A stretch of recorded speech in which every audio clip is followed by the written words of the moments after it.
Special economic ಝೋನ್ಗಳನ್ನು ಮಾಡಿ ಉದ್ಯೋಗಗಳನ್ನು ಸೃಷ್ಟಿ ಮಾಡತಕ್ಕಂಥ ನಿಟ್ಟಿನಲ್ಲಿ ಸಹಕಾರವನ್ನು ಕೊಡುವಂಥದ್ದು, ಪ್ರವಾಸೋದ್ಯಮ ಅಷ್ಟೇ ಅಲ್ಲ, ಹಿಂದಿನ ಸರ್ಕಾರಗಳು ಏನು ಕೆಲವು ಯೋಜನೆಗಳನ್ನು ನೀಡ್ಕೊಂಡು ಬಂದಿದ್ರು ಅವು ಕೂಡ ಅಪೂರ್ಣವಾಗಿ ಅದಕ್ಕೆ ಇಂದಿನ ಸರ್ಕಾರ ಸಹಕಾರವನ್ನು ಕೊಡದೇ ಇರುವಂಥದ್ದು ಕೂಡ ಇವತ್ತು ಸಾಕಷ್ಟು ಚರ್ಚೆ ಆಗ್ತದೆ. ಮನ ಸಭಾಧ್ಯಕ್ಷರೇ, ಒಂದು ಈ ಸಂದರ್ಭವನ್ನು ಉಲ್ಲೇಖ ಮಾಡೋದಕ್ಕೆ ಇಚ್ಛಪಡ್ತೇನೆ.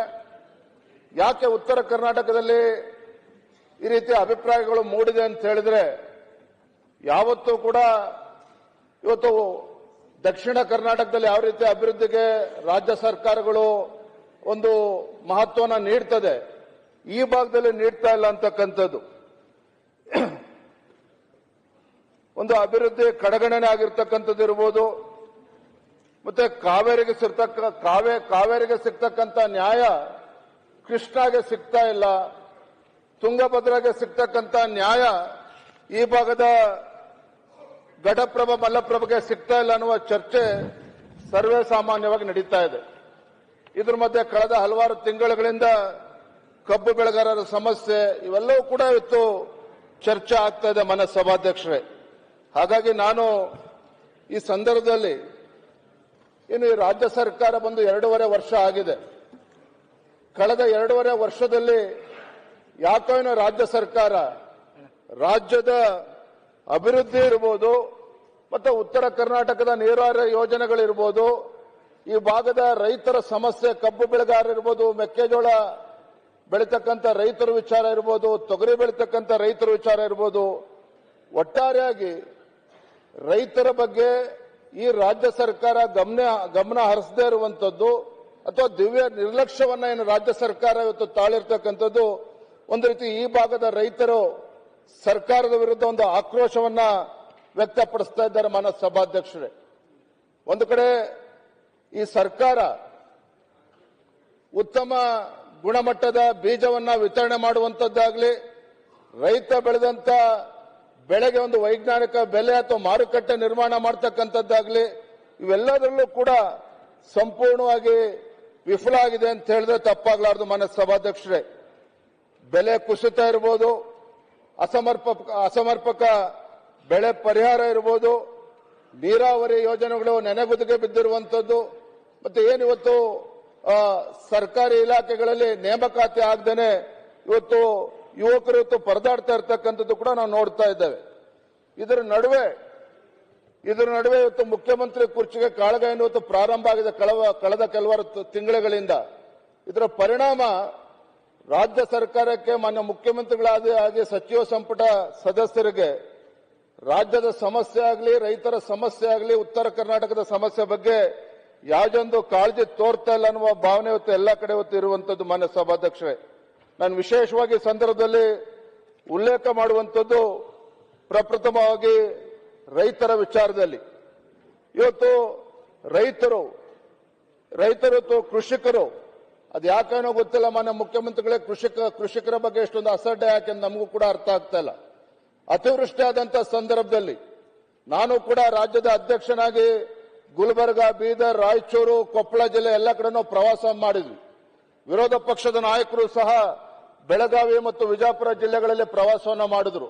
ನಮಗೆ ಹೋದಾಗ ಆಶ್ಚರ್ಯ ಆಗಿರ್ತಕ್ಕಂಥದ್ದು, ಇವತ್ತು ರೈತರು ಅವರು ಬೆಳೆದಂತ ಬೆಳೆ ಇವತ್ತು ಕೈಗೆ ಬಂದಂತ ತುತ್ತು ಬಾಯಿಗೆ ಬರದೇ ಇರತಕ್ಕಂಥ ಸಂದರ್ಭದಲ್ಲಿ ರಾಜ್ಯ ಸರ್ಕಾರದ ಕರ್ತವ್ಯ ಇತ್ತು ಮಾನ್ಯ ಸಭಾಧ್ಯಕ್ಷರೇ.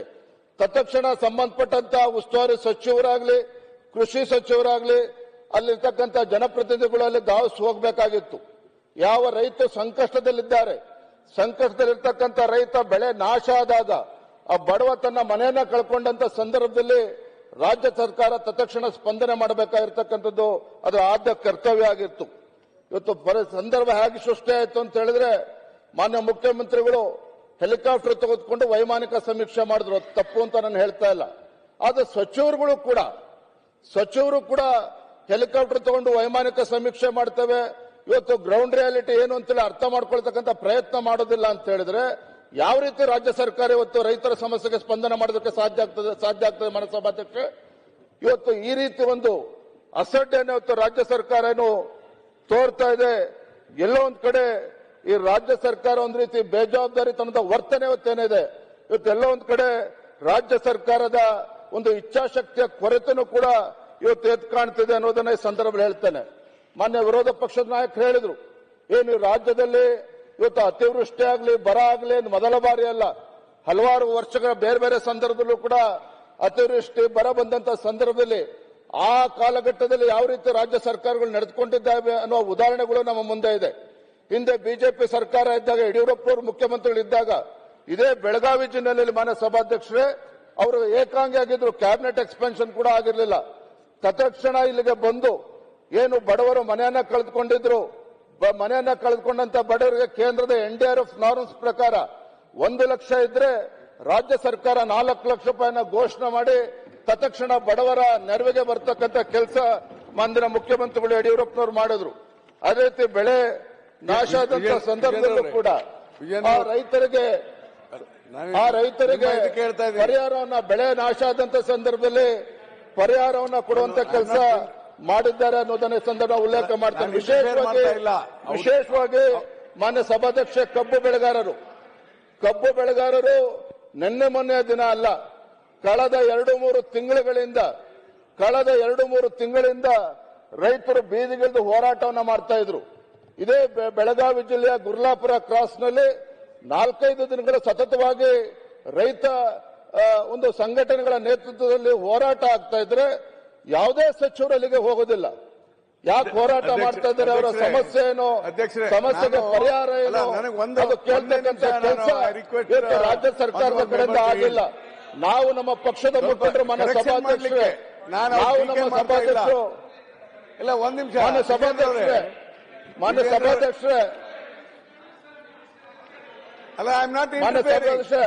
ಆಮೇಲೆ ಸ್ಪಷ್ಟತೆ ಕೊಡ್ಲಿ, ಸ್ಪಷ್ಟನೆ ಕೊಡ್ಲಿ.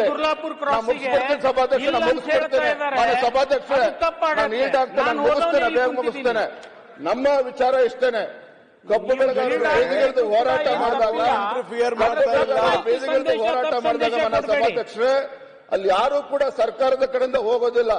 ಅಷ್ಟೇ ಅಲ್ಲ, ಅಲ್ಲಿ ಏನು ಇವತ್ತು ರೈತರು ಪರದಾಡ್ತಾ ಇದ್ರು, ಇವತ್ತು ವೈಜ್ಞಾನಿಕವಾಗಿರ್ತಕ್ಕಂಥ ಬೆಲೆ ಸಿಗಬೇಕು ಅಂತೇಳಿ ಹೋರಾಟ ಮಾಡ್ತಾ ಇದ್ರು. ಅದಕ್ಕೆ ಸರಿಯಾದ ಸೂಕ್ತ ಸಂದರ್ಭದಲ್ಲಿ ಇವತ್ತು ರಾಜ್ಯ ಸರ್ಕಾರ ಸ್ಪಂದನೆ ಮಾಡ್ತಾ ಇರ್ತಕ್ಕಂಥದ್ದು ದುರ್ದೈವ ಅನ್ನೋ ಮತ್ತೊಂದು ಸಂದರ್ಭ ಹೇಳ್ತೇನೆ. ಇವತ್ತು ಕಬ್ಬು ಬೆಳೆಗಾರರ ವಿಚಾರದಲ್ಲಿ ಮನ ಸಭಾಧ್ಯಕ್ಷರೇ ಹಲವಾರು ಬಾರಿ ಚರ್ಚೆ ಆಗಿದೆ. ಕಳೆದ 2 ತಿಂಗಳಿಂದ ಯಾವಾಗ ಕಬ್ಬು ಬೆಳೆಗಾರರ ಹೋರಾಟ ನಡೀತಾ ಇತ್ತು, ಪ್ರತಿ ಸಂದರ್ಭದಲ್ಲೂ ಕೂಡ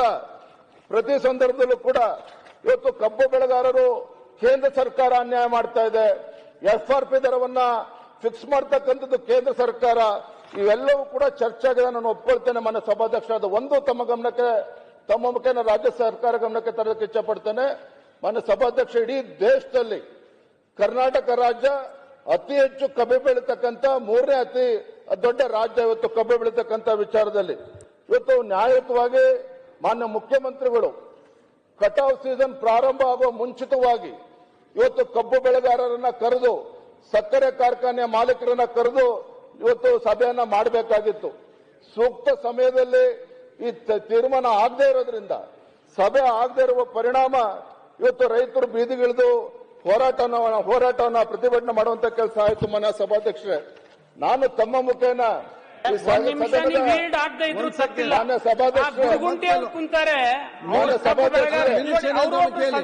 ಅವರು ಈ ಸಭೆ ಸದಸ್ಯರು ಅವರೇ ಹೇಳ್ಬಿಡ್ಲಿ ಅವ್ರ ಸಮಸ್ಯೆ ಏನಿದಾವನ್ನ.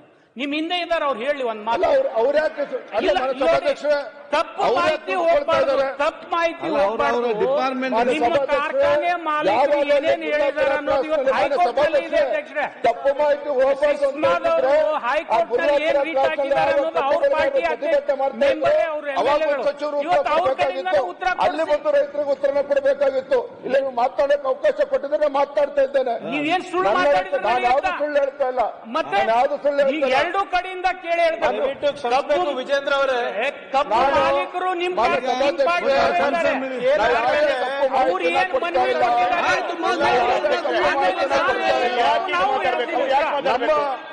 ನಮ್ಮ ಪ್ರಶ್ನೆ ಇಷ್ಟನೇ,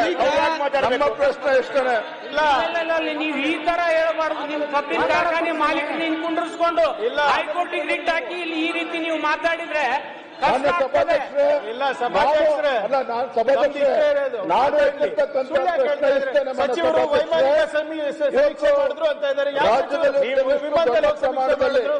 ಗ್ರೌಂಡ್ ರಿಯಾಲಿಟಿ ಗೊತ್ತಿಲ್ಲ ಅಂತ ಇದ್ದಾರೆ. ಇವರಲ್ಲೇ ಹೋಗಿ ಬಂದಿದ್ದಾರೆ. ನಾವೆಲ್ಲ ರಾಜ್ಯದಲ್ಲಿ ಪ್ರವಾಹ ಇದ್ದಾಗ ಪ್ರಮಾಣದಲ್ಲಿ ಸುಮ್ಮನೆ ಸಚಿವರೆಲ್ಲ ಹೆಲಿಕಾಪ್ಟರ್ ಏನಿದು ಕರ್ನಾಟಕ ರಾಜ್ಯಕ್ಕೆ ಅಡ ಸ್ವಲ್ಪ ಇತಿಮಿತಿನಲ್ಲಿ ಹೇಳ್ಬೇಕು. ಸುಳ್ಳು ಹಿಂಗ ಹೇಳೋದು. ಮೊಲಾಸಸ್ ಇರ್ಬೋದು,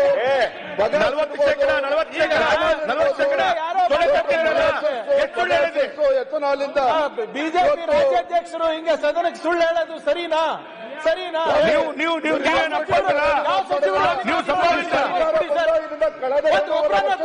ಸುಳ್ಳೆ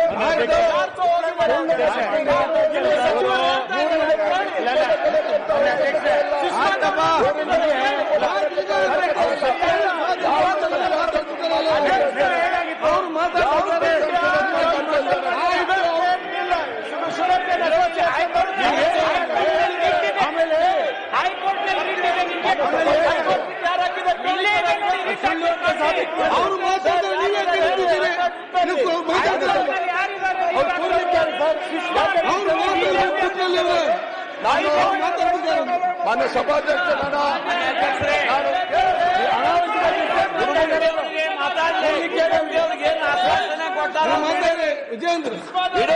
ಸಭಾಧ್ಯಕ್ಷರೇ, ನಾನು ಕಬ್ಬಿನ ವಿಚಾರದಲ್ಲಿ ಬಿಜೆಪಿ ಅಧ್ಯಕ್ಷರು ಸಭಾಧ್ಯಕ್ಷರೇ, ಇವತ್ತು ರಾಜ್ಯದಲ್ಲಿ ಇಷ್ಟು ದೊಡ್ಡ ಪ್ರಮಾಣದಲ್ಲಿ ಇವತ್ತು ಕಬ್ಬು ಹರಿಯುವಂತ ಕೆಲಸ ಏನಾಗ್ತಾ ಇದೆ, ರಾಜ್ಯ ಸರ್ಕಾರಕ್ಕೆ ಅದರಿಂದ ಎಷ್ಟು ಲಾಭ ಬರ್ತಾ ಇದೆ ತೆರಿಗೆ ಮೂಲಕ, ಕೇಂದ್ರ ಸರ್ಕಾರಕ್ಕೆ ಎಷ್ಟು ತೆರಿಗೆ ಮೂಲಕ ಹಣ ಬರ್ತದೆ ಅನ್ನೋದನ್ನು ಉಲ್ಲೇಖ ಮಾಡ್ತೇನೆ. ಇವತ್ತು ರಾಜ್ಯದಲ್ಲಿ ರಾಜ್ಯ ಸರ್ಕಾರಕ್ಕೆ ಬಗಾಸಸ್ ಇರ್ಬೋದು, ವಿದ್ಯುತ್ ಪ್ರೊಡಕ್ಷನ್ ಇರ್ಬೋದು, ಎಥನಾಲ್ ಇರ್ಬೋದು, ಮೊಲಾಸಸ್ ಇರ್ಬೋದು, ಒಟ್ಟಾರೆಯಾಗಿ ಇವತ್ತು ರಾಜ್ಯ ಸರ್ಕಾರಕ್ಕೆ ಪ್ರತಿ ಟನ್ನಿಗೆ 9,218 ರೂಪಾಯಿ ಆದಾಯ ಇವತ್ತು ತೆರಿಗೆ ಮೂಲಕ ಇವತ್ತು ರಾಜ್ಯ ಸರ್ಕಾರಕ್ಕೆ ಬರುವಂತದ್ದು. ನನ್ನ ಪ್ರಶ್ನೆ ಹೊತ್ತು ಇಷ್ಟು ದೊಡ್ಡ ಪ್ರಮಾಣದಲ್ಲಿ ರಾಜ್ಯ ಸರ್ಕಾರಕ್ಕೆ ಆದಾಯ ಬರ್ತಾ ಇದ್ರೆ ಅಧ್ಯಕ್ಷರು 9,000 ರೂಪಾಯಿ ಆದಾಯ ಬರೋದಿಲ್ಲ. ಬಂದ್ರೆ ಇವತ್ತು ರಾಜಕಾರಣ ಬಿಟ್ಬಿಡ್ತೀನಿ. ಕಾರ್ಖಾನೆ ಮಾಲೀಕರಿದ್ದಾರೆ ಹೇಳಿ, ಅವರು ಅಲ್ಲಿ ಕಾರ್ಖಾನೆ ಮಾಲೀಕರು ಕೂತಾಡ್ತಾರೆ ಹೇಳಿ. ಯಾವುದು ಸುಳ್ಳು ಹೇಳ್ಬೇಕಂತ ರೆಕಾರ್ಡಿಂಗ್ ಹೋಗ್ಬಾರ್ದು. ಅಲ್ರಿ ಕಾರ್ಖಾನೆ ಮಾಲೀಕರು ಹೇಳಿದ್ರೆ ಇವ್ರು ಕೇಳ್ತಾರನ್ರಿ. ಆಯ್ತಪ್ಪ, ಕಾರ್ಖಾನೆ ಮಾಲೀಕರು ಹೇಳ್ತಾರ. ಹಿಂದೆ ಮಾನ್ಯ ಸಿದ್ದರಾಮಯ್ಯ ಹಿಂದೆನೂ ಕೂಡ ಮುಖ್ಯಮಂತ್ರಿಗಳಾಗಿದ್ದಾಗ ಇದೇ ಬೆಳಗಾವಿನಲ್ಲಿ ವಿಠ್ಠಲ್ ಅರಬಾವಿ ಅಂತಕ್ಕಂಥ ಒಬ್ಬ ರೈತ ಕಬ್ಬು ಬೆಳೆಗಾರ ಆತ್ಮಹತ್ಯೆ ಮಾಡಿಕೊಂಡ್ರು. ಅವತ್ತು ಕೂಡ ಯಡಿಯೂರಪ್ಪನವರು ಇದೇ ಬೆಳಗಾವಿನಲ್ಲಿ ಎಲ್ಲ ಬಿಜೆಪಿ ಎಲ್ಲರೂ ಕೂಡ ಹೋರಾಟವನ್ನು ಮಾಡಿದ್ರು. ಅವತ್ತಿನ ಸಂದರ್ಭದಲ್ಲೇ ಸನ್ಮಾನ್ಯ ಅಂದಿನ ಮುಖ್ಯಮಂತ್ರಿಗಳು ಸಿದ್ದರಾಮಯ್ಯನವರು ಸರ್ಕಾರದಿಂದ 150 ರೂಪಾಯಿ ದರ ಹೆಚ್ಚು ಕೊಡುವ ನಿರ್ಧಾರವನ್ನು ಸಿದ್ದರಾಮಯ್ಯನವರು ಮಾಡಿದ್ರು. ನಾನು ಇವತ್ತು ಕೇಳ್ತಾ ಇರ್ತಕ್ಕಂಥ ಪ್ರಶ್ನೆ, ಇಷ್ಟೊಂದು ಆದಾಯ ರಾಜ್ಯ ಸರ್ಕಾರಕ್ಕೆ ಬರ್ತಾ ಇರಬೇಕಾದ್ರೆ ಇವತ್ತು ಕೇವಲ 50 ರೂಪಾಯಿ ಅಷ್ಟೇ ಅವರು ದರವನ್ನ ಜಾಸ್ತಿ ಮಾಡಿರುವಂತದ್ದು. ಇಷ್ಟೆಲ್ಲ ಲಾಭ ಮಾಡ್ತಾ ಇದ್ರು ಸಹ ಯಾಕೆ ರಾಜ್ಯ ಸರ್ಕಾರಕ್ಕೆ ಇವತ್ತು ಕಬ್ಬು ಬೆಳೆಗಾರರ ಸಂಕಷ್ಟಕ್ಕೆ ಸ್ಪಂದನೆ ಮಾಡೋದಕ್ಕೆ ಸಾಧ್ಯ ಆಗಲಿಲ್ಲ ಅನ್ನುವ ಪ್ರಶ್ನೆನ ನಾನು ತಮ್ಮ ಮುಖೇನ ಈ ಸಂದರ್ಭ ಕೇಳೋದಕ್ಕೆ ಇಚ್ಛೆ ಪಡ್ತೇನೆ ಮಾನ್ಯ ಸಭಾಧ್ಯಕ್ಷರೇ. ಎರಡನೇದು ಮೆಕ್ಕೆಜೋಳ ಬೆಳೆತಕ್ಕಂಥ ವಿಚಾರ, ಮೆಕ್ಕೆಜೋಳದ ಬಗ್ಗೆ ಮಾತನಾಡ್ತೇನೆ ಸಭಾಧ್ಯಕ್ಷರೇ. ಮೆಕ್ಕೆಜೋಳ ಇವತ್ತು ಕರ್ನಾಟಕ ರಾಜ್ಯದಲ್ಲಿ 54 ಲಕ್ಷ ಮೆಟ್ರಿಕ್ ಟನ್ ಅಷ್ಟು ಮೆಕ್ಕೆಜೋಳ ಬೆಳೆಯುವಂತದ್ದು ಮಾನ್ಯ ಸಭಾಧ್ಯಕ್ಷರೇ. ಮೆಕ್ಕೆಜೋಳ ಬೆಳೆತಕ್ಕಂಥದ್ದು ಬೆಳಗಾವಿ ಇರ್ಬೋದು, ಮುಖ್ಯಮಂತ್ರಿ ಮಾತಾಡೋದು, ಹೇಳ್ಬೇಡಿ ಮತ್ತೆ ಶಿವಮೊಗ್ಗ, ದಾವಣಗೆರೆ, ಕೋಲಾರ, ಚಿಕ್ಕಬಳ್ಳಾಪುರ ಇವೆಲ್ಲ ಜಿಲ್ಲೆಗಳಲ್ಲಿ ಮೆಕ್ಕೆಜೋಳವನ್ನು ಬೆಳೆಯುವಂತದ್ದು ಮಾನ್ಯ ಸಭಾಧ್ಯಕ್ಷರೇ.